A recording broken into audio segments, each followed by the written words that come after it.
March 10, kasama ang resibo. Agad na nagkasa ng isang entrapment operation ng Criminal Investigation and Detection Group Kamanava at Philippine Dental Association of PDA na tumatayong complainant sa kaso. Ang play, magpapanggap bilang pasyente ang isang asset ng pulis. Pagdating sa area, dumiretso na ang asset sa bahay ng suspect para magpagawa kunwari ng pustiso. Humarap ang suspect ng walang suot na damit pang itaas. Wow naman po, sir. Very casual naman po pala ang datingan natin. Maya-maya pa, sinimula na niya ang pagsusukat sa bibig ng nagpanggap na pasyente gamit lang ang kanyang mga kamay at walang suot na kahit anong personal protective equipment o PPE. Pero wait, mukhang hindi pa kontento si Kuya. Sumunod naman niyang dinutdot at kinalikalikot ang bibig ng asset para mas ma-achieve daw ang perfect smile nito. Naku naman!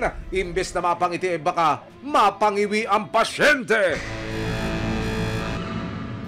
Ayan, nung maipasok ko yung lente, anong una niyong masasabing hindi wasto dito ko sa nakikita ninyo? Wala ka man lang gloves, kaya hawak mo uli sa susunod na pasyente, yung sakit nung una mong ginamot, pwedeng mapasa mo sa susunod na gagamutin.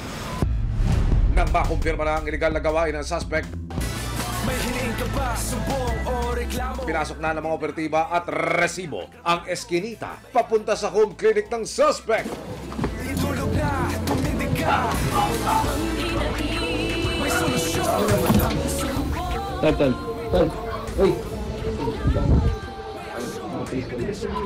Makasama tayo mag-play nito. Ito yung kinakaso namin sa'yo, Republic Act 9484, an act to regulate the practice of dentistry, dental hygiene, and dental technology in the Philippines. May karapatan kang manihimik o magsawalang kibo. Ininspeksyon din ng Philippine Dental Association ng nagsisilbing clinic kung saan ginagawa raw ni Ramon ang mga order na pustiso. Tumambad ang mga dugyot na gamit gaya ng molder, nakatabing-katabi lang ng mga kulungan ng manok. Ginagamit po yan panukat sa bibig po ng pasyente. Makikita niyo po yung dumi niya. So, merong pang-ahit pa na makikita rito. Kung ipapasok yan sa bibig ng pasyente, so possible po yung kanyang infection na maidudulot po. Makikita po natin yung mga impression tray po na nakasabit lang dito. Improperly washed. Makikita mo, madumi pa po.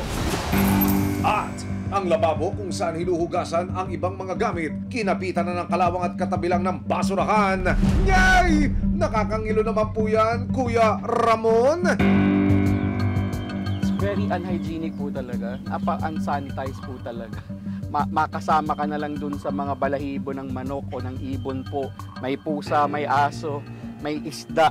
Lahat na po. Siguro nagsama-sama na po. Nabisto rin ng mga doktor kung saan binubuo ng suspect ang magsisilbing gilagid ng pustiso. Yan niya lang hinahalo po sa ibabaw ng baso o dito po sa parang maliit na platito po. Pero ang mas ikinabahala ng mga espesyalista, Yung masangsang na naamoy po natin, ginagamit naman po talaga yon sa paggawa ng ngipin. So ang tawag po doon yung monomer. So usually nagiging hazardous trace siya sa gumagawa po. sa patuloy na pag-iinspeksyon sa lugar ni Ramon, nakita rin nila ang mga nakasabit na listahan ng mga pasyente ng suspect. Mukhang business is doing good para kay Ramon. Medyo maraming case si tatay. Parang 1, 2, 3, 4, 5, 6 ang pasyente ni tatay. Nag-down na po.